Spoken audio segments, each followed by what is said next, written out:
Ladies and gentlemen, welcome to Comics Evolve, where we discuss all things around comics media culture with your hosts, Andy, Jarian, and Alex. Welcome to Comics Evolve, myself, Jarian Gibson. And I'm Alex Stroud. And we are back today, and we are going to talk about Venom: The Last Dance. But before we get into that, how you doing today, Alex? I'm doing okay. I will tell you this, I haven't watched anything. I'm so far behind on so many shows right now. I still need to watch The Penguin. I'm still behind on like the Harley Quinn show and a few other things. But I got to watch The Nightmare Before Christmas yesterday. And man, I forgot how much I actually really enjoyed that movie until you watched it. And it's so crazy for me to believe, but that movie was made the same year I was born, and I was like, holy cow. Like, I did not realize that that movie was made in 1993. Like, wow. So, just crazy. Nice. I don't think I've watched anything. My son and I were going to watch Transformers 1 this weekend, but we still haven't watched it yet. So, waiting to watch that with him. We're getting in that Christmas movie kind of vibe kind of right now. So, I almost ended up watching The Santa Claus last night too. Just because we watched The Nightmare Before Christmas. But yeah, I don't know. I like Christmas movie. I'm a sucker for a good Christmas movie, I guess. So, yeah, it seems like Christmas is starting early around here too. All the neighbors and stuff are already putting out their Christmas decorations and all that kind of stuff. And the kids are like, let's put up ours yet. And I'm just like, I'm not ready to do that yet. I'm like, we haven't hit Thanksgiving yet. But I started prepping for it, getting the yard ready, but I haven't put them out yet. Yeah, like, it's one of those things to me. Like, I feel like before Thanksgiving, you should not put up any Christmas decorations, but, like, my mom's already talking about doing that. Like, I know other people that are, and it's just one of those things to me that it's like, I saw Christmas stuff, I feel like a month and a half ago, like, in stores. So, like, it's just like, we just do that now, I guess, like, 3 months before Christmas, start selling Christmas stuff, so. Looks like the nostalgic pod blast is back with us. So, hey, welcome. Welcome back with us. Yeah, but you mentioned The Penguin. I really want to watch that too. I've heard great things about it. And I really want to watch that and go through it. And that'll probably be our next thing since there's really nothing else on right now. We can probably watch The Penguin and talk about that. Oh, interception. Sorry, Kansas City right now is playing Buffalo. And so if you see me look over a little bit, I'm looking at the TV or my iPad here next to me. But yeah, I'll probably do that one next. I'm trying to think. I am looking forward to Craven coming out. Yeah, after that last trailer they showed and the reshoots, it does look better. So I'm looking forward to seeing it. It can't, I think it'll probably be just behind Venom, probably, as far as the Sony Spider-Man universe, whatever it's called. There's no way it can be worse than Madame Web or Morbius. So I think it will be in there. And I think that might help them with their track of not having good films outside of Spider-Man and Venom. Yeah. I feel like, what's his name? Aaron Taylor Johnson, is that his name? I feel like he's like a pretty solid actor. I didn't really care for him as Quicksilver in the MCU, but I feel like this role is probably a little bit better for him, personally. So, I mean, at least it's got that going for that movie. It's a pretty solid actor. I think that's like a large part of why Venom movies have succeeded so much is because Tom Hardy's a great actor, and he's been like a big part of why those movies, I think, have really succeeded. Yeah. Of course, because he's like the lead role, of course, but also because like everybody loves Tom Hardy. So. Yep. Yeah, he's good. It'd be interesting to see where they go with this franchise next or how they do it. So let's go ahead and get right into it then. So it's interesting that we start off with Venom, and we have two characters from Ted Lasso in this film. The bartender in Mexico, and then also the doctor that becomes a very pivotal role in the film. My question is that so it looks like they showed him coming back to his universe in the bar in Mexico, and he left a piece of Venom there. Now, did they change that out from the post-credit scene last time, where he it looks like he left a piece of Venom in the MCU, or both pieces out there in different parts? It almost seems like it's like two different pieces, right? Because like, and that's what really bothered me, the most is it almost seems kind of careless by Venom, right? Like, it almost seems like he maybe did that with a purpose. I can't really explain it, but for him to like slap the money on the bar and then leave a piece of himself there, it is kind of like a weird kind of thing that would happen. And the other, Hey, hey, Alex, I'm not sure what happened, but your audio just like changed from what it was before. okay, Then now it's back.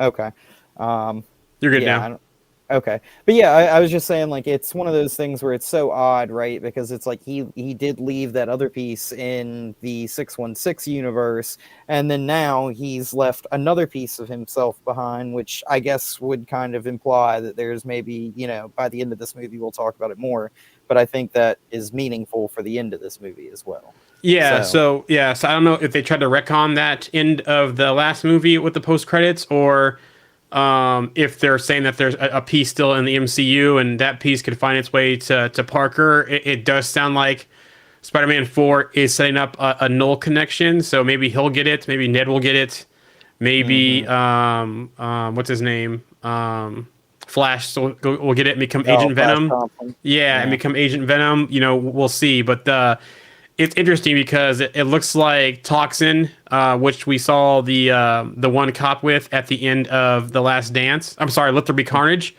He had Mhm. Toxin at the end, and it looks like Toxin left him, and they had to give him another symbiote to save him. And it looks like symbiotes are coming to Earth as a refuge right now, because we now have several symbiotes in the film. And then you have, was it General Rex Franklin? I think that's right. Yeah. Yeah, he was out there catching him. He has a secret base under Area 51, which they're decommissioning Area 51. We see the Doctor come in as well, where she was struck by lightning as a child, and that plays a role in the film as well. So basically, they're out there hunting symbiotes and trying to talk to them and trying to figure out what's going on. Why are symbiotes coming to Earth? And then we get the whole shot of Null, right? Mhm. So Null's in prison. He has his minions. It looks like he can send his minions out there to go find the Codex, because they figure out that it looked like Eddie Brock died at was the first Venom, or was the car? I think it was the first Venom where he died. So it's the first Venom in that fight scene with Riot at the end, like when they're trying to stop the ship from taking off. I actually just watched this, and it was so funny when I watched it. I had just seen The Last Dance, and I was like, I don't remember him like dying. I didn't make Yeah, it all the way through the second movie, and I was like, it's got to be in the first movie because like I remember him like almost dying, but I didn't realize he actually died. And they have a scene in that movie where basically like Eddie Brock gets like just absolutely destroyed and is like laying like all broken up and like dies and falls down, and him and Venom are separated, and Venom like reattaches himself to Eddie Brock, and then he comes back to life. And so that's what they kind of went back to all the way in that first movie, which was kind of cool. I kind of like that. yeah, The Codex thing felt like a little bit like Superman-ish, kind of. That was the only thing. But I mean, it wasn't bad. I mean, like, I liked that idea of like, because it's like Eddie Brock and Venom are like such like a perfect match almost for yep, one another, that's like another reason why that happened as well. So it's like for that to be a thing, it totally makes sense that they would do that with the story and kind of connect it to Null. And I really liked how they kind of put that in this movie and made it like it was crucial that Null had to have a symbiote that had created the Codex with a host so he could free himself. It's like the key, right, to get yep. him out of prison. So, And it seems like Venom is the special symbiote, and that's why the other symbiotes are coming to Earth. It seems like they want to protect him. mhm. They want to make sure that that doesn't fall into the hands, and because they talk about that basically all the symbiotes were slaves to Null, and they had an uprising in that war, and that's how Null became imprisoned, and they didn't want that to happen. And so, like, I guess he's a special one that kind of rose up. And the only time you ever see the Codex or the minions can find the Codex is when Venom and Eddie kind of, do their thing.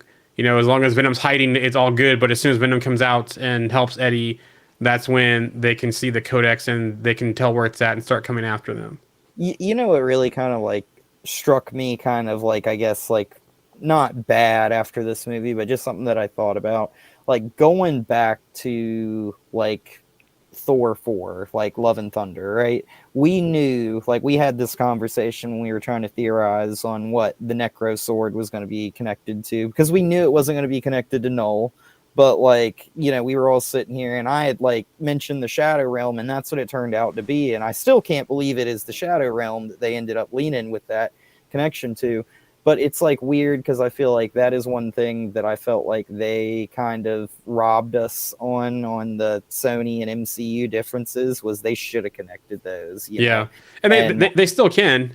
That's true, I suppose, and it, kind of like watching this movie and seeing Null, it's like we barely see Null, but you definitely get that feeling that he's coming up in something in the future. Yep.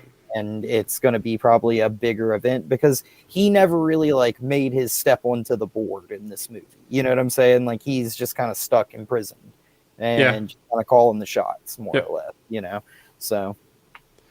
The other thing too that also is like, Hela also had Necro Sword, didn't she? As well, and Thor Ragnarok, and then I believe they mentioned it also in What If as well. So we had a couple things there, and Noah was first introduced in Thor, but I think they reckoned that and tied it to Spider-Man later on, as well in the comics. So it'd be interesting to see how they move forward.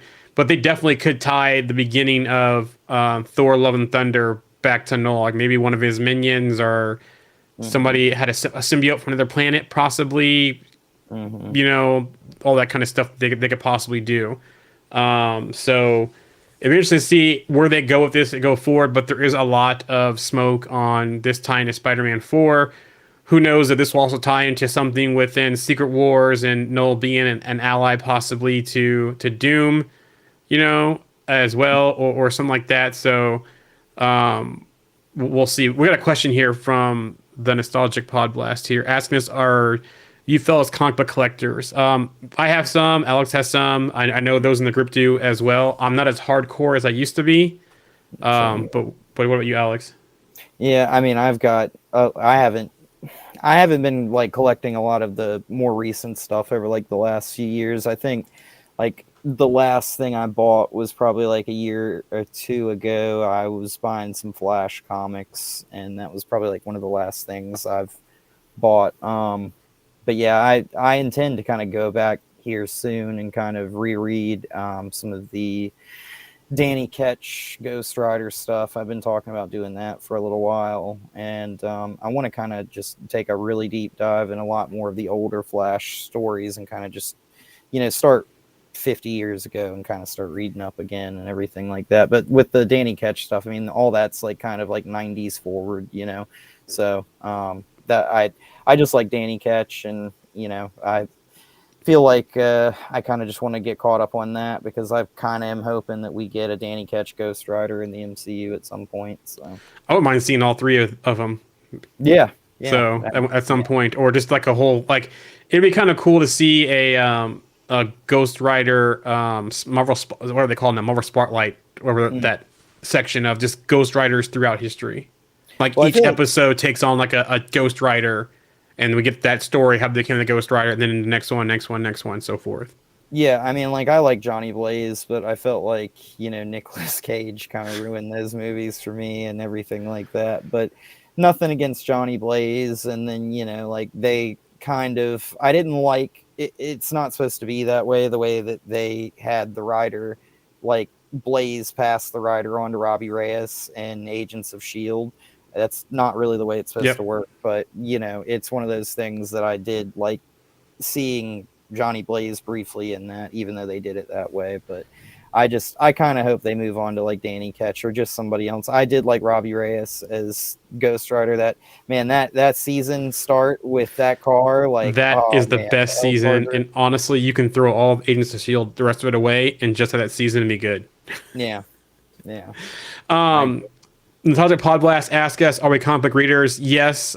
Most of my reading is on Marvel Unlimited. mhm. I go back and read the Blade stuff right now. I went through all the Taskmaster stuff. I do read random stuff like the Secret War stuff, or I read Secret Invasion, which was not even close to what I thought it was going to be when it came on to Disney Plus. They had so many ways they could have gone with that, and they just decided to go a very weird way with it. But we'll see where it leads to in the future. So, but then he also says we're both so correct about Ghost Rider. And then as far as comics, he collects Marvel 1960 to 1994 in DC too. So nice. Very nice. That's very nice. But back to Venom: The Last Dance. So we find out some more stuff that Venom tells Eddie. Then they're kind of on their quest to get back to things. They're on a plane. They're on the ground. But again, every time they activate each other, or Venom activates, the codex glows and the minions see him. What are those things called again? Oh, I don't remember. Were what they they something with are. an M? Were they like more? I can't remember what they were called. I don't remember what they're called, but you know what I was just sitting here thinking about? You remember that scene where they wander into like the dog fighting area, and it's like, okay, Venom, you can eat these people too. Like, I was just like thinking about it, and I was thinking about it today before the podcast, and I was like, that's like one of those moments, like, and I hate to go back to this, but one of the most heartbreaking scenes is to ever see in a movie is to see an animal be hurt, and in Guardians of the Galaxy 3, I think that's why it was like Man. such a heart-wrenching Yeah. thing to see that happen to Rocket. So to like see like that Venom wanders onto these people that are fighting dogs and then like literally just eats them, right? Like I was just like, that is so perfect. Like, like there's no better out for those people, right, than to just be eaten by somebody. Because it was just, I love that scene. I got a good laugh out of that. And Venom in this movie, when he knocks out that one guy and just slaps him, and they take his suit, and he's like, "Why do you keep knocking people out?" Like the dynamic between those two, to them riding on the on the plane. Yep. And they even have that funny line. I don't remember the exact kind of plane it was, but he says something like, "You had me on a 747," and he's like, "No, it was a 757 omnibus," or something like that, like, and he's like, "Okay, whatever." But yeah, I mean, like, I thought it was really funny, that dynamic that they had going back and forth throughout this movie. And going into this movie, one of the things that I had such a problem with was the Venom horse, the Venom frog. Like, I was like, why are they doing this? It just feels like they're doing this like unneeded. But I loved that scene where he was just jumping in the water from like different stuff. Like, that was so cool. And suddenly it made sense, the Venom frog and stuff like that. So a lot of the things that I kind of had issues with this movie going into it, I actually really kind of enjoyed and thought were really fun after watching, From the chat here, Nostalgic Podblast says, "Agree. I have a pet bunny, so Volume 3 of Guardians hit too close to home with those experiment scenes with the high evolutionary." Yep, I have two dogs myself as well. So, that was, and I get it. But yeah, I agree. It was cool to see Venom jumping from different species and that kind of stuff, and that's going to come around to make a point at the end or the post-credit scene of the movie. So they're making their way back. They keep using, Venom keeps coming out, so they keep sending the codex, but they come across a family that helps them get to Area 51, who is heading to Vegas, but they're heading to Area 51 themselves. So we have the actor who played Dr. Kirk Connors in The Amazing Spider-Man, who played the Lizard. He's in this movie, and him and his family are trekking across America to go to Area 51, and that was a pretty cool scene. Just seeing him with the family, and then Eddie and the little boy interacting as well. That was a sweet scene. I like that, like, thought that was really cute. So, and then them dropping Eddie off in Vegas. And then him giving Eddie shoes, and he's like, "Not these shoes." Yeah.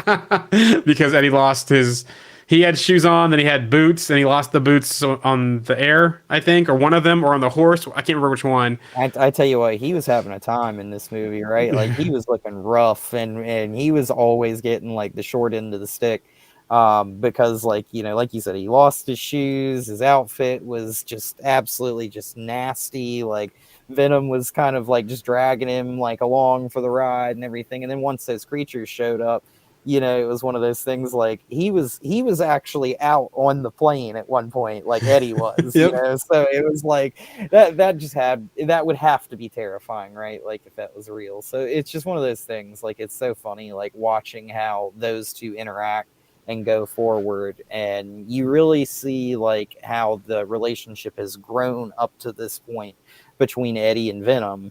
And how like it's funny going back and watching the first one and seeing how like he's kind of really like, I'm afraid of Venom and I don't want this thing and da da da. And then they end up getting close to eventually in this third movie where it's like heartbreaking by the end, to kind of watch. So he makes his way to Vegas, and we find a familiar face in Vegas, Mrs. Chen. Who it wouldn't have been a Venom film without seeing her in the movie. So I'm glad that they had her in the movie. I'm not sure about the whole dance routine they did, though. It's like, when did they rehearse this? When did this happen? But anytime that Venom comes out, that they can see the codex and they're going to come after you. And basically that's what, they get saved because the General Rex Strickland and the military come after them, take Eddie down, take them to Area 51. Eddie and Venom are separated. And then you just see, Mrs. Chen kind of just goes off about her way the rest of the movie. And then you see they get followed to Area 51. That's when Noel sends more of those creatures to come after them. But it was very interesting there because they had the whole talk with which one was that? It wasn't after Toxin left. Was that Lasher? No, Lasher was the one that was on the guy inside captivity. That was with the doctor, wasn't it? Well, I mean, that's the one that they would go and talk to, and he was like basically talking about the codex and telling them about that. I thought, but Lasher's the one. But Lasher's on the doctor later, though, right? Or is it get killed? I thought Lasher was the one that came the doctor after when she was all running around being the speedster. I thought that was Agony. Okay, I thought Agony was with the other doctor. I can't remember. This is where I get lost in this movie because I swear I saw Anti-Venom too in this movie. Very briefly. So I think that was a thing. There was probably 5 other symbiotes at least. Yeah, I have my notes. I have Phage, I have Rascal, Scorn, Sleeper, Mayhem, and Flicker. Okay. And then let me see. I'm trying to think because I thought Lasher was the one that got with the doctor with the curly hair, the one that had Venom on her, that reunites Eddie and Venom together in captivity when the attack starts happening.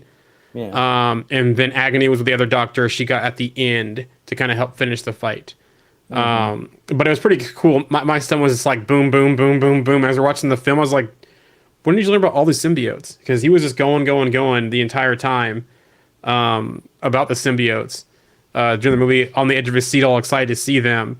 And it was pretty cool to see them in the fight and to use the stuff they were using to decommission the Area 51 stuff to actually kill those creatures and that kind of stuff. And then in that fight, the general or colonel, whatever he was, Rex Strickland, he dies in the fight. He kind of realizes that Venom and Eddie aren't against him; they're trying to help him.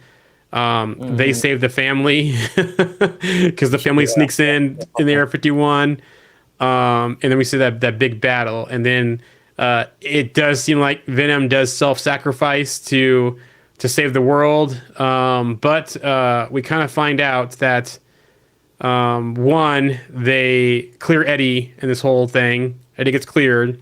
We see him back in New York City, going to the Statue of Liberty, which Venom always wanted to see. The 2 doctors that threatened that if he ever talks about it, he's threatened to never talk about it by the U.S. government. And he's like, it's one of those things you can never speak of ever again. So yeah, the government absolves him, but as long as he keeps quiet about it. The two doctors live. The one still has agony. And then we get to the post-credit scene, which there's the one where it goes back to Null, and it kind of seemed like it was the Null Thanos moment at the end of the first Avengers. It's like, we'll get them, or all is lost right now, but it's not completely lost type of thing. But the second scene was funny because they took the bartender in the beginning into captivity, and he's in there as well. We don't see him till the end again after the whole facility is destroyed. And he comes crawling out asking where's everybody at. But the main thing, though, is that we see the vial of the Venom piece. It's open, and there's a cockroach there next to it. So that's interesting to see what happens with that, because Venom is not dead. And I almost wonder if Venom will find his way back to Eddie. And they end up getting the Codex, and that's how Null ends up getting out. What are your thoughts on that? Well, Venom has that great line, right? Like right when he's getting ready to take the acid bath, when he kind of like merges with that thing that's like coming and attacking, and he merges and kind of like starts pulling the acid bath on himself so he can kill himself in that thing at the same time, and he's kind of holding it in place and causing that. But right before that happens, Eddie's encased in there too, and he launches Eddie. Yep. And Eddie flies, and Eddie screams no, and he says to Eddie at some point, and it was kind of like a little bit of a choking line there for a moment, but he says like something like, "This isn't goodbye forever, just for now," or something like that. And you're like, oh wow. So it definitely made me think that like, they're going to do something in the future, and they'll probably bring Venom back. I find it hard to believe that they would really move forward with something with Venom and not include Tom Hardy at some point, and I think that it would be kind of a little bit of a crime for them to kind of only put him in like 10-15 minutes of a movie with Venom. You know what I'm saying? Like, I get it, but like, at least do something with him. But what I will say about this is, at the end of this movie and going back and watching the first Venom, Tom Hardy has aged quite a bit from this movie going back to the first one. So I don't know how much longer, like I can't imagine him doing this for another 10 years. So that would be something that if they do something with Venom and Tom Hardy being Eddie Brock, they probably need to do it the next handful of years and then just kind of end it, Which would fit with the Secret Wars timeline. Yeah, exactly. And that's 2026, so. And honestly, like, besides Spider-Man movies, I think the only thing that Sony's really probably did, like, a decent job with is the Venom movies. So, like, when they do the whole multiverse is destroyed and we go towards Battleworld thing, why not go ahead and then just include, like, Venom and, just have Eddie Brock go to Battleworld, and you can have Spider-Man get the piece of the symbiote, and then him and Eddie Brock meet, and then that's where, he gets Venom back and everything like that. It'd be so perfect if they just did something like that, And it doesn't have to be anything crazy, but Eddie Brock could just be living in Battleworld trying to figure out what's going on. And he's somebody now that's also traveled the multiverse. Yep. So, like, it wouldn't be ridiculous. He already knows what that was like one time. So, But you almost feel like that if they're going to, unless they have Parker die in the next Spider-Man film, that and Venom save him, that piece that's supposedly still in the MCU save him, they're gonna have to have Eddie and Venom reunite before Secret Wars if they're gonna if Noel's gonna be a threat in either Spider-Man 4 or Secret Wars. So I wonder how they're gonna play that portion of it. Yeah, and you can't do that as in like Noel's like a threat to the MCU and like is a threat in Battleworld, because as much as I would love to see that story play out in Battleworld, you're exactly right. Like, you can't have like Null be a threat and then have like, Doom be like a threat. It just, I think it kind of messes up the flow of things, right? So yeah, you have to kind of figure that out. So if they do end up doing like a Spider-Man project including Null, it would have to be like the next one, and then that would have to be like one of probably the last things that happens right before the multiverse is destroyed.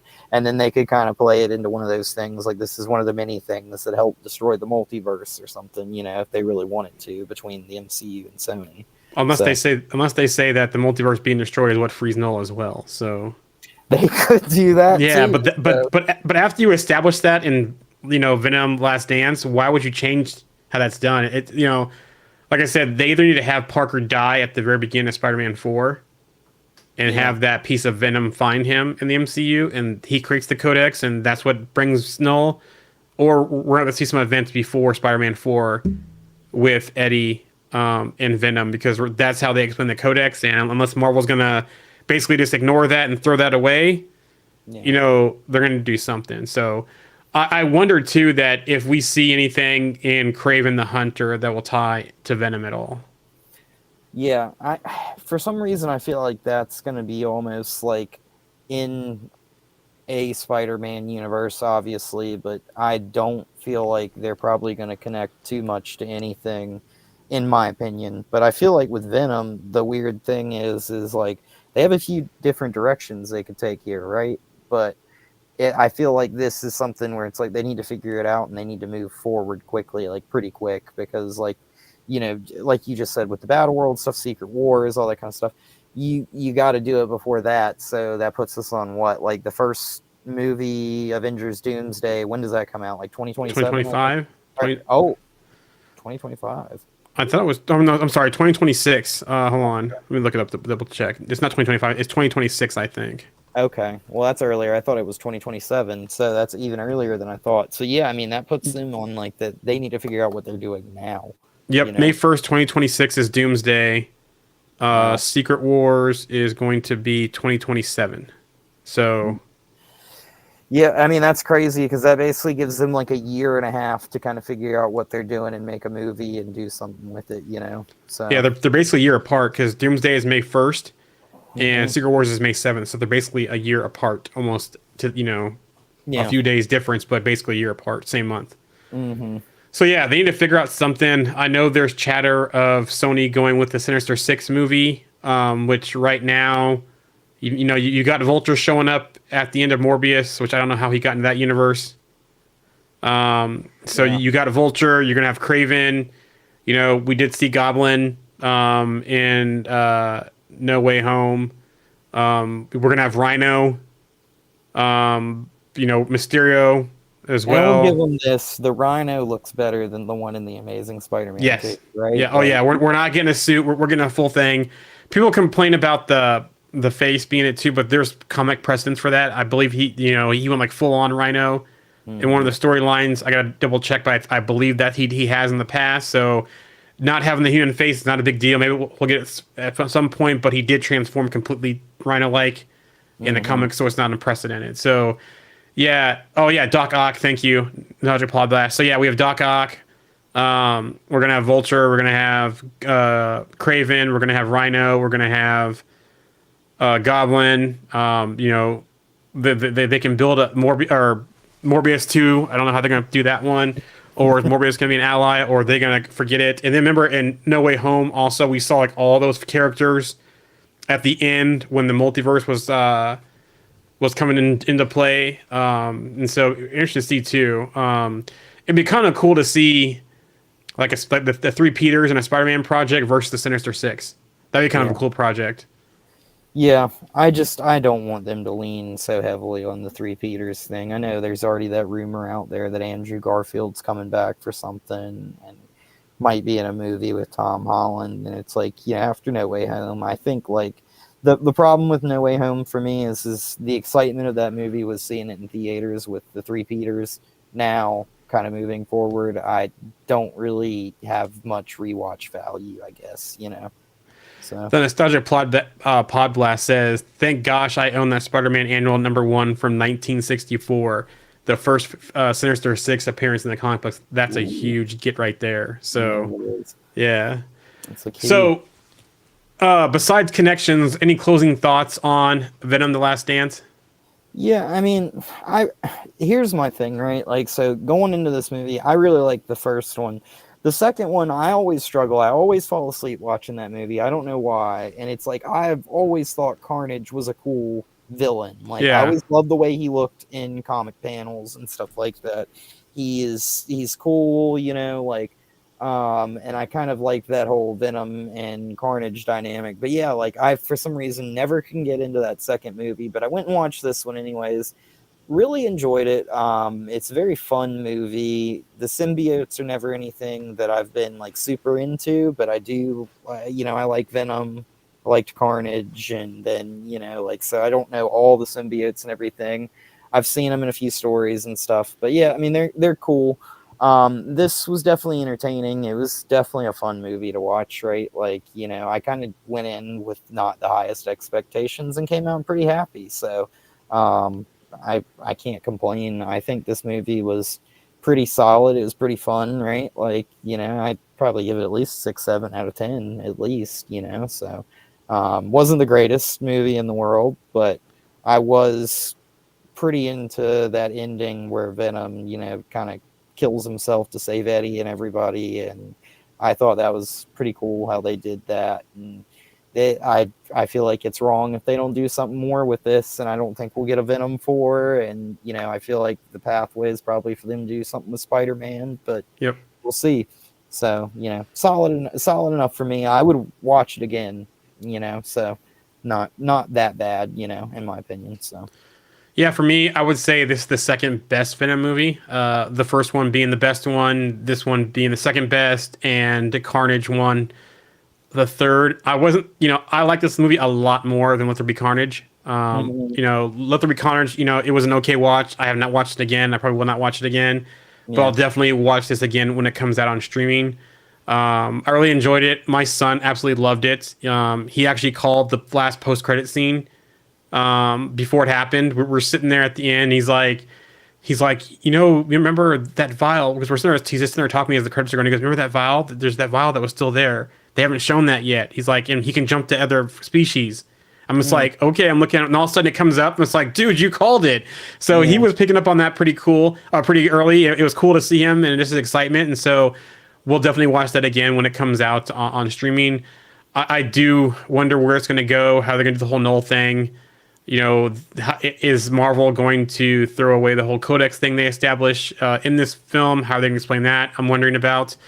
One way they could do this, and they could fast track an Amazing Spider-Man 3 movie, Mhm. where Andrew Garfield's Peter Parker gets it. He dies Mhm. maybe, and that codex happens if we're not going to bring Tom Hardy back anymore. Mhm. I think that would be a good way to have Venom in Secret Wars and that one. Let Andrew Garfield have his third film. For me, Yeah. I think that'd be a cool way to do it. So I like that too because like obviously I feel like No Way Home was kind of like Andrew Garfield's unofficial third yeah, Spider-Man movie, right? So actually giving him like a third movie I think would be cool, especially after all these years. I know he's your favorite Spider-Man. He's also my favorite Spider-Man as well. I just think I like the way he looked in the suit. Like I love the Tobey Maguire movies, but like Andrew Garfield's definitely like my favorite yeah, as Spider-Man. So I would love to see them do something more with him. I just don't want to see it be like a kind of force yeah. movie with Tom Holland and Tobey Maguire and be like, oh, we got to put all three of them in this again and do the three Peters pointing again and all that stuff, So And they did set the stage at the end of that movie for the Sinister Six as well. They just had that terrible Rhino. yeah, But the plot of the third film sound pretty cool about his dad still being alive, them introducing Mary Jane, all that kind of stuff. So I thought that was pretty cool. But so we'll see where that goes. I do like the Harry from the Tobey Maguire better than the Harry in Amazing Spider-Man. I do think Jimmy Fox did play a good villain as far as Electro, which he's still that out there too as well. Another person they could go with for the Sinister Six film.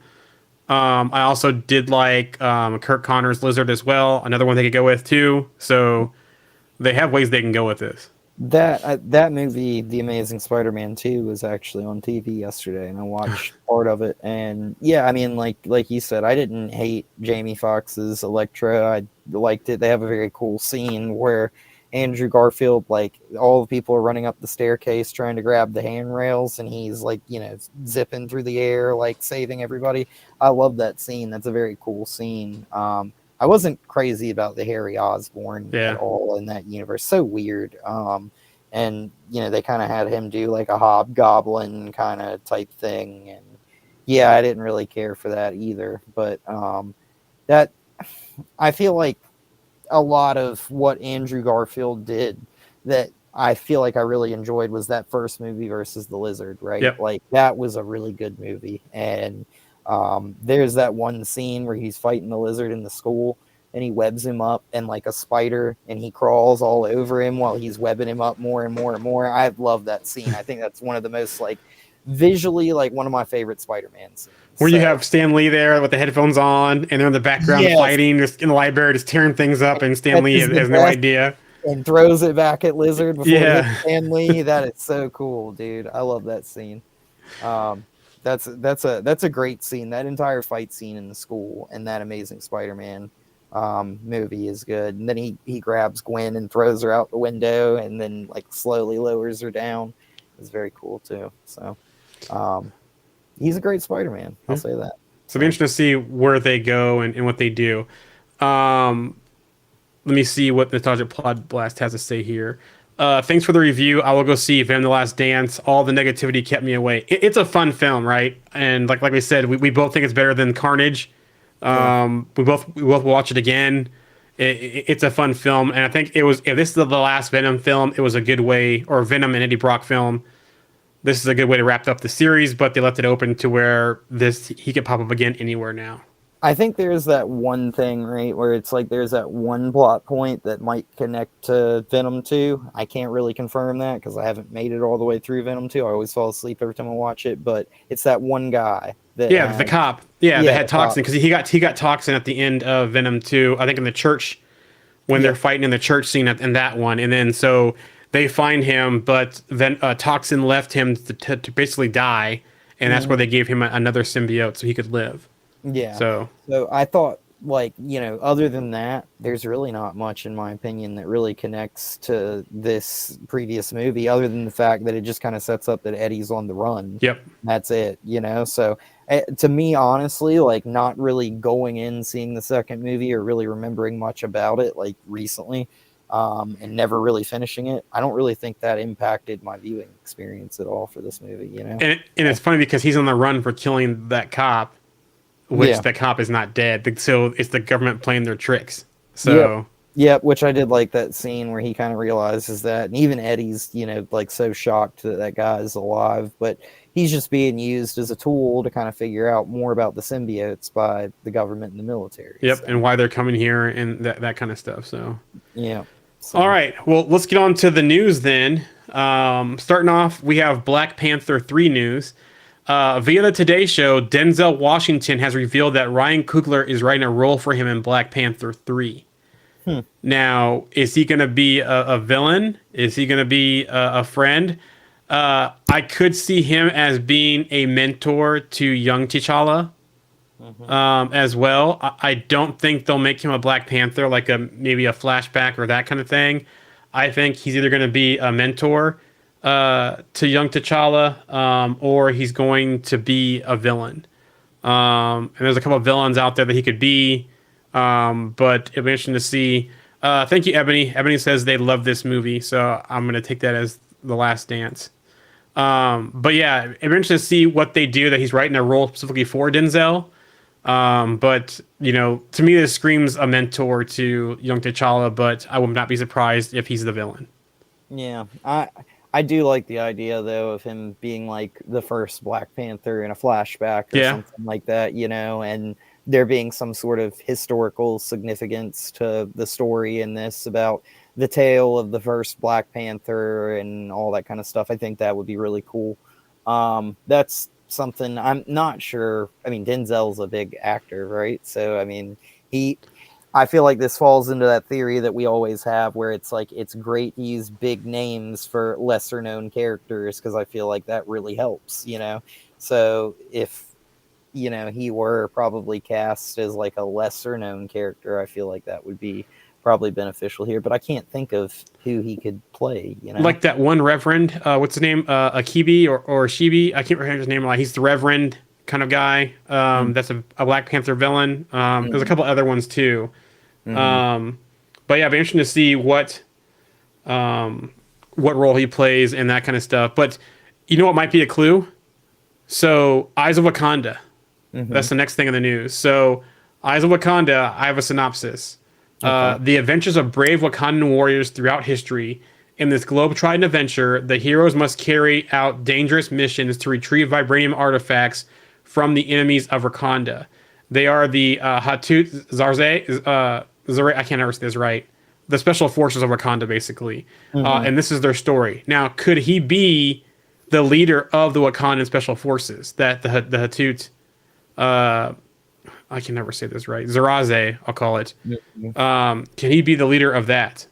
Mm-hmm. And also be in a hand in that, because we haven't seen them yet in the MCU. We've only seen the Dora Milaje. So he could be the leader of that. You know, and this could be like a training day type thing with Denzel and young T'Challa as well. In the Eyes of Wakanda, that's going to be an animated show, right? Yep, that's an animated show, and that's going to come out next year. Okay.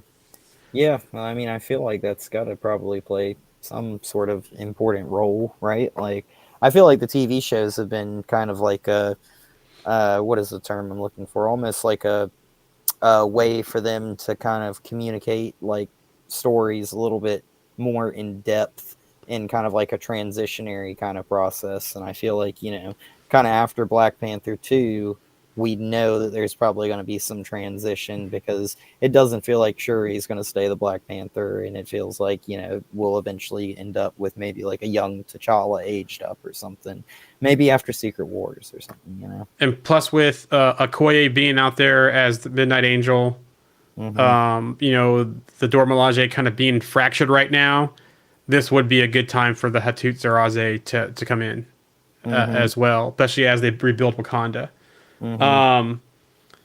Chris Williams has officially been cast in the series as well. Eyes of Wakanda. He reportedly voiced the Lion. So, some Franklin Richards news via Daniel RPK. Franklin Richards is reportedly set for a major role in Avengers Doomsday. Marvel Studios is actively casting a young actor aged 10 to 13 for the role, which he is a very, very high-end character. Yeah, he is, and that leads me to maybe believe that maybe by the end of that new Fantastic Four movie, he might be introduced. Maybe he's a baby that's on the way or something like that, you know, or they've already had him. Like, have they said anything about his sister, Valeria? Nope, they have not, but there's been nothing like official, just chatter out there talking about they both might be babies in the film. So. Speaking of that, Fantastic Four, we have a synopsis. The film follows Reed Richards, Sue Storm, Johnny Storm, and Ben Grimm as they face their most daunting challenge yet. Forced to balance their roles as heroes with the strength of their family bond, they must defend Earth from a ravenous space god called Galactus, Ralph Ineson, and his enigmatic herald, Silver Surfer Junior Lagoner. So... and it also says, if Galactus planned to devour the entire planet and everyone on it weren't bad enough, it suddenly gets very personal. So does Galactus possibly take Franklin? Yeah, I mean, I don't know. Like, it's funny to me because, like, you know, the Fantastic Four and the Fast and Furious movies kind of have the family thing in common, right? Like, everything kind of goes back to family. I hate to compare it like that. But if I remember correctly, in one of the Secret Wars, Franklin actually, like, after Doom becomes God Emperor Doom, he actually has like Galactus as like a plaything, doesn't he?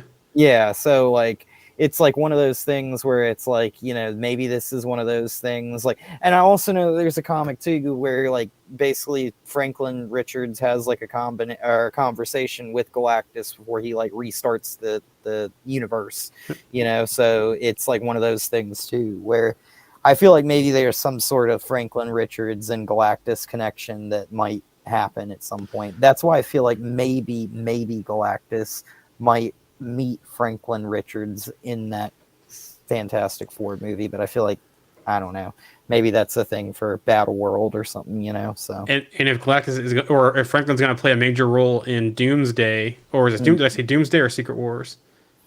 Doomsday. Yeah, in Doomsday, I wonder if he's something that can take control of Galactus. to help them. So we'll see. Yeah. What If, via Cosmic Circus, season 3 of What If is set to play a key role in Avengers Doomsday and Avengers Secret Wars. There are also strong rumors that Captain Carter, Kahori, and Utu might appear in the films. Via Phase Zero, Brad Winderbaum hints that Marvel's animation What If may return in some form after season 3. So I'm kind of sad to see that show kind of go, right? Like, it seems like I get it, I guess, but still, it's like they could keep that show moving and just kind of give us some little kind of random things, and I would gladly take them, So Nostalgic Podblast says Norman Rad is the Silver Surfer, not a fan of a female Silver Surfer, even in an alternate universe. But while he's the most popular Herald, there have been other Heralds of Galactus. So yeah, including female Heralds. So Wonder Man, go ahead, Alex. I was just gonna say, like, I'm thinking of like Airwalker. I think was another one of his heralds. I'm trying to think of a couple of the other Wasn't ones. Blastar 1-2 at one point? I think that might have been one. Yeah. Yeah. I know he's had like a few heralds, but sometimes I question, whether or not they could have done that movie. Like, would it have been better to have done this movie and not included Silver Surfer and maybe done another herald? But I feel like, it's one of those things that everybody now, like, instantly when you think of a Herald of Galactus, you think of, oh, it's Silver Surfer, like, every time. So yeah, it would have been cool. What was the main villain's name in in the Marvels? Darbin. Yeah, that would have been. See, I would have loved to see her become a Herald. Like she didn't die, like we saw her, but that she would have been like lost off in space, floating, and become a Herald. That would have been a cool tie. There was also Frankie Nova too. I think was a Herald also of Galactus. But yeah, he's saying Silver Surfer specifically. Then he goes, "True, I'm not against the female Herald, Terra X." Yep, so. We'll see. I'm sure this will lead to Silver Surfer in some form or fashion. Let's wait and see. Wonder Man via Phase Zero, Brad Winderbaum hints at what's to come in. Or Frankie Ray, thank you, not Frankie Nova. Frankie Ray, thank you. I said that wrong. He hints at what's to come in Wonder Man. If you're a fan of West Coast Avengers or know a little bit about Simon Williams, you're going to be very excited to see how much we homage to the source material. And then also too, it's going to be 8 episodes for Wonder Man. So it looks like we're going to get a lot of West Coast Avenger style stuff in Wonder Man. So looking forward to seeing that. Vision Quest, also Brad Winderbaum via Phase Zero, says that Vision Quest expands on the mythology developed in WandaVision and Agatha all along, but it deals with early Vision ideas from Phase 2 of the MCU. So, see, I like this, that they were going to do this, so they're going to kind of keep this story moving from Agatha all along and WandaVision through Vision Quest. And I feel like with the TV shows, they have such an opportunity, like, make a lot of the big events happen, but they could totally do the Young Avengers just as like a run of different TV shows of them all connecting, and then get to like a big event, and they could do a Young Avengers event, like a 6-episode event or something like that. And I would eat that up, and they don't have to like ram everything in. But obviously I think the Young Avengers will end up being a part of the Secret Wars stuff. Of course, and it'll be one of those things. Everybody will be there. But yeah, I mean, like, I love that they're doing this. That they're going to do Vision Quest as kind of like a connection at the end of Agatha all along. We saw Billy and Agatha go and journey out into the world looking for Tommy, and obviously we reviewed that and we looked at that, and obviously Tommy's out there somewhere now after that show, and it'll be interesting to see if he pops up in Vision Quest and what that importance will be, if he maybe has some sort of a connection with Vision, or not. Yeah, it's cool how they're building a universe within a universe. Yeah, exactly. Right. Like, that's kind of what it is. So, yeah, totally. Nova, also via Phase Zero, Brad Winderbaum says that Nova series is in development and looks highly promising based on what he's seen so far. The vibe of the show is very unique and very cool. So there you go. We know that Nova's happening. There's like a good confirmation right there about Nova. There's been chatter about it, but there's like a first-hand confirmation of it. Ironheart, also Brad Winderbaum via Phase Zero, reveals the student Ironheart is 100% practical.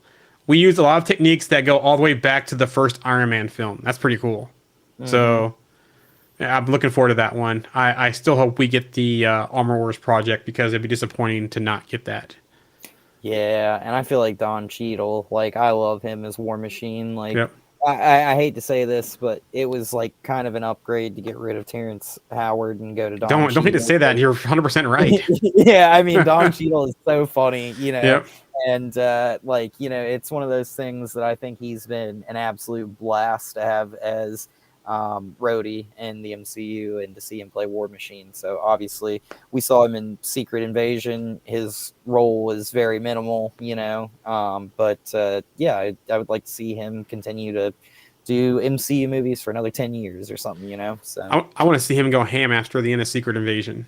So yeah. So he came out of there. He had been gone for quite some time. So you know, he had been kept there. So it'd be interesting to see how that kind of impacts his character journey moving forward. And it might be a driver for Armor Wars. You know, it can cause him to kind of have a certain perspective of, hey, this happened to me and I can't let this happen again. So, you know. Because there also, too, there were still people that were out there as far as scrolls, too. So that could be it. You know, we could get Justin Hammer back in this series. You know, him teaming up with Ironheart, him going out to people with Stark Tech. You know, that whole hearing that we had in the beginning of Iron Man 2, you know, after what happened with the whole snap or the blip, or they want to call it now, and countries working on those different, you know, projects, they said 5 to 10 years away. Well, guess what? It's that time. So do other countries have tech now? Does he have to go out there and do something? So it'd be kind of cool to see that come to fruition and be able to see that on the big screen. It would also just be funny to see Justin Hammer come out on screen and dance one more Dance time. Yeah, that would be awesome. Sam Rockwell, man, I love his roles he plays in movies. He has range. Him and Don Cheadle both have range. So, Daredevil, again VFA 0. Brad Winderbaum expects Daredevil Born Again to span multiple seasons. He also assures that Daredevil will continue to be part of the MCU. He says there's 100% future for the Punisher in the MCU after Daredevil Born Again. So, there you go. Oh, my phone just light up. What happens? Oh, never mind. Speaking of Daredevil, the Defenders, via the Cosmic Circus, Marvel Studios reportedly wants all the same actors from the Netflix era to return to the MCU. Their past interactions will be hinted at in Daredevil Born Again.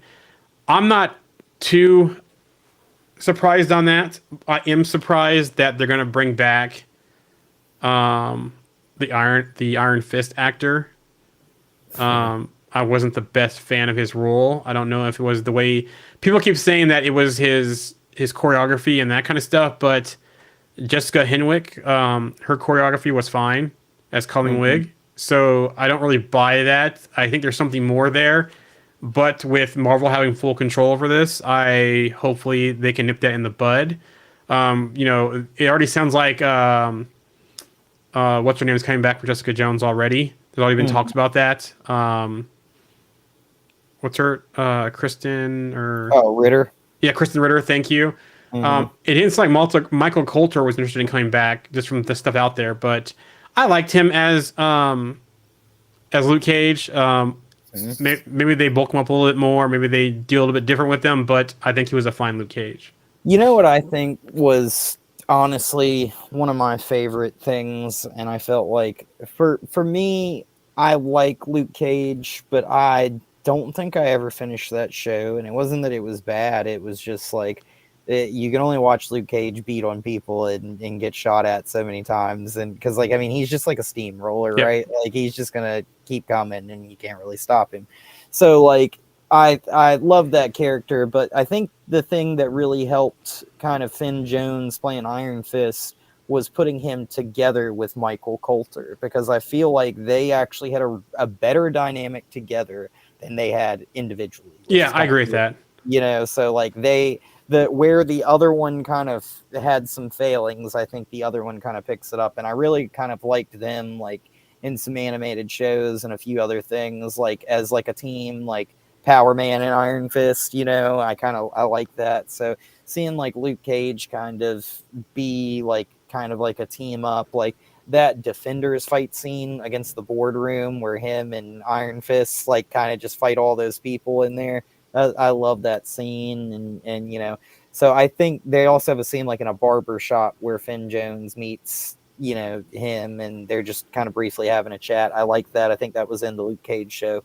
So you know, I hope that if they do bring them back, they at least kind of push them both together. Not so much because of Michael Coulter, but more because of Finn Jones, because The team dynamic was better than apart. Yeah. yeah, I think it helps like the issues that I had with him personally as Iron Fist. And it wasn't that he was bad, it just felt sloppy, if that makes Yep. sense. Nope. Like, Nope. It did yeah, feel sloppy. Exactly. It was like a laziness almost to it. yeah, exactly. So Yeah. there was like a couple of fight scenes in there where his like he just looked weird like fighting. And you know, I really liked when other people were Iron Fist more than Finn Jones, to be honest. Like when Davos had that power, I really thought the dude that played Davos could really fight like really well. And when he had the Iron Fist, that was really cool. And I liked how Colleen Wing used the Iron Fist. And other than that, I think the most impressive thing out of that show was when Danny Rand pulled out the guns like Yep. The Orson Randall. Yep. and started shooting them, and they were like the Iron Fist bullets. I love that. So I'm a little bit sour we didn't get any more of that, you know, because they kind of ended a season with that and then just kind of didn't do any more. But yeah, hopefully they kind of soup up his character a little bit, and the MCU will give him a nice like kind of refurbishment, I guess, if you will. So I also hope they bring back Misty Knight as well, and Simone Missick. I was looking up her name real quick because I thought she did well, and they were just getting started with her. And was it the Daughters of the Dragon or whatever they call her, and Collingwig and a couple others, I believe. yeah. So I hope that we get that as well. Random question about Daredevil. The girl, I think her name was Claire, the night nurse, and Yeah, Rosio. No, Rose. No, was her not Rosio or something Rosio? Hold on. but she was in Ahsoka, and Star Wars, of course. But I wonder if they'll bring her back. Yeah, To Daredevil Reborn. Rosario Dawson. Yeah, yeah. She had a good role in that too as well. So it'll be interesting to see what they do and who all they bring back from the Defender side of things. I mean, and she's already in the Star Wars franchise, so she's already in the studios technically with the same people. So I don't think it would be that ridiculous of a thing for her to come back in Daredevil. So Blade, via the Cosmic Circus, Mahershala Ali's Blade reportedly trained Kit Harington's Dane Whitman to wield the Ebony Blade and become the Black Knight in the MCU, which this is no surprise, with him showing up at the end of Eternals and saying, "You sure you want to do that?" My question is, which Ebony Blade are we going to get? Are we going to get the official OG one, or are we going to get the Dragon Fang one that was made by Dracula? With Blade showing up and, you know, saying you want to do that, you know, you sure you want to do that, Mr. Whitman, whatever he said? Wouldn't be surprised if it's the Dragon Fang one and it's tied to Dracula and it's tied to... God damn. And it's tied to Dracula and that side of the MCU to kind of keep the consistency there. is that the one that also has like the vamp teeth in it? And everything? Yeah. Okay. But And still have the same powers. I feel like that kind of connects right to the whole like bloodthirst too that sword makes the holder have. Yep. Where like once he kills, he has like a bloodlust to want to kill more. So I love that idea, and I kind of hope they go with something like that. It also says their past interactions will be hinted at. I'm sorry, wrong thing. They were initially set to team up for Midnight Suns. So I wonder if we're going to get Midnight Suns first, which makes sense, and then kind of go off into individual films. Kind of do the reverse of what we saw with the Avengers, where they did the big three. No, they did the big four first, and then we went into Avengers. So I kind of like that, to be honest, because if you think about it with like supernatural threats, like the whole thing about supernatural characters is they're kind of always out there. You just never really know where they're at. And then all of a sudden, like a big threat just kind of draws like a bunch of them together to kind of fight. And then kind of just like it really drags them out into the light. I like how they kind of do that, where they have those events in comics, you know, where you'll be reading a story and then all of a sudden this issue ties to the Midnight Suns event and it's a 6-part event, you know, like, so I hope they do something like that as well. Peacemaker news, via IGN, Peacemaker season 2 is set to premiere in August 2025. So just under a year. The Penguin, via The Hollywood Reporter, Colin Farrell says he signed to play the Penguin in all 3 Matt Reeves Batman films. He will have 5 to 6 scenes in the Batman 2. So I really need to watch the Penguin. Yeah, you know, I need to watch it too. I love that first Matt Reeves Batman movie, and I'll say this: I saw something really interesting, and I don't know how true it is, but somebody was talking about the other day that Matt Reeves made a comment on the idea of there being that Ben Affleck Batman movie, and he said something like he could have really seen that if they would have made that movie, it would have probably been pretty good.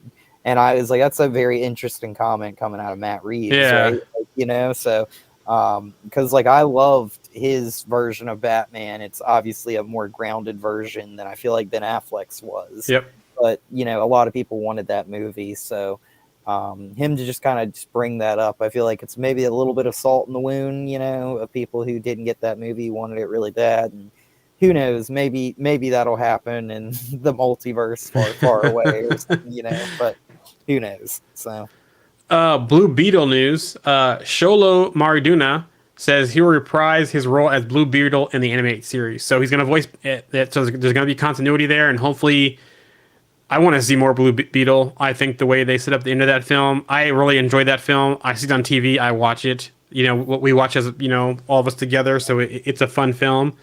I just hope that they continue that storyline because I think they set up things pretty good in that movie. I feel like them kind of taking the out on the animated show kind of just like, I mean, I love Blue Beetle and other animations like Young Justice and stuff like that, but I don't know, like I feel like that was kind of just like a bad way out because I quite enjoyed that movie. I only had like a couple of small problems with it, but I thought the Blue Beetle costume looked so good in that, and a lot of people were like, oh, it's like Power Rangers, but nah, like it looked really good in my opinion, and I quite enjoyed like his costume and the suit up and everything. And for them to kind of move to an animated show, I feel like it's them kind of like putting him out kind of in the pasture almost. And it's like, oh, maybe we'll do more with this in the future. But I don't know.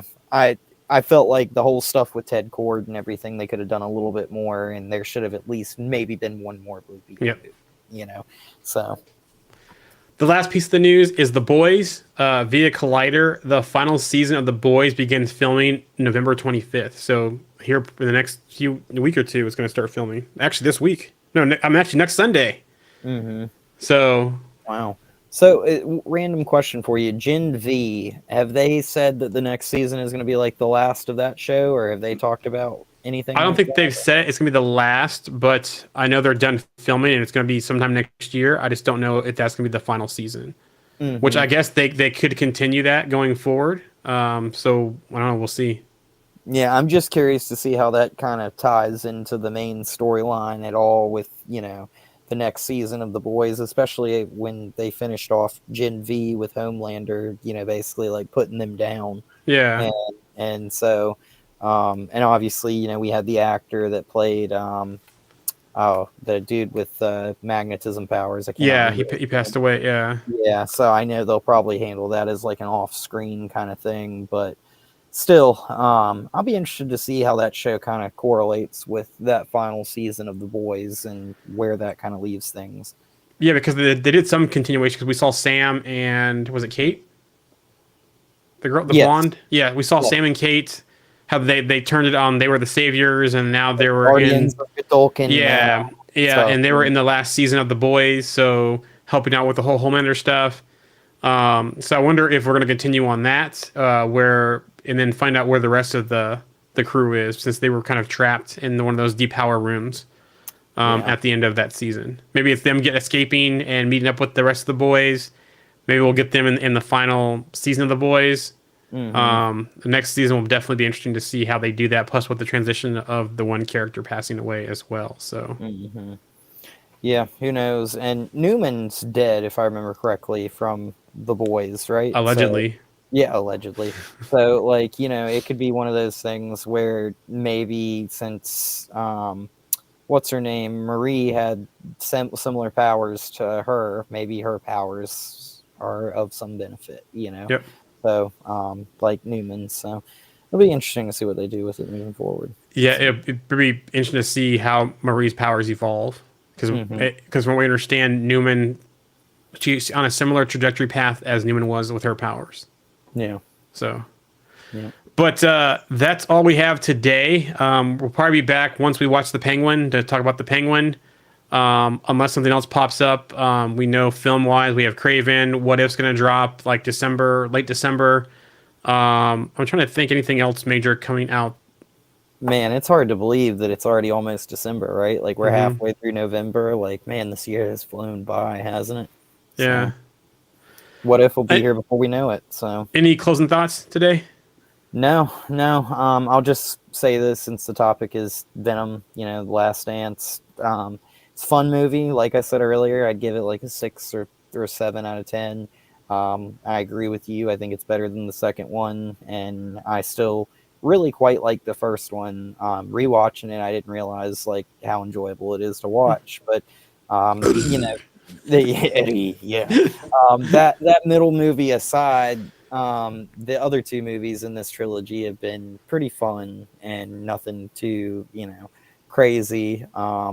I get it, like second movies are sometimes a struggle for franchises, but I think they stuck the landing with this third one, and yeah, definitely go out and watch it. I think it's a pretty solid movie, and it's at least fun to watch once, right? Yep. So, I definitely watch it again, but I think one watch is, at least a fun watch. So, Yeah, I agree. They definitely set the landing.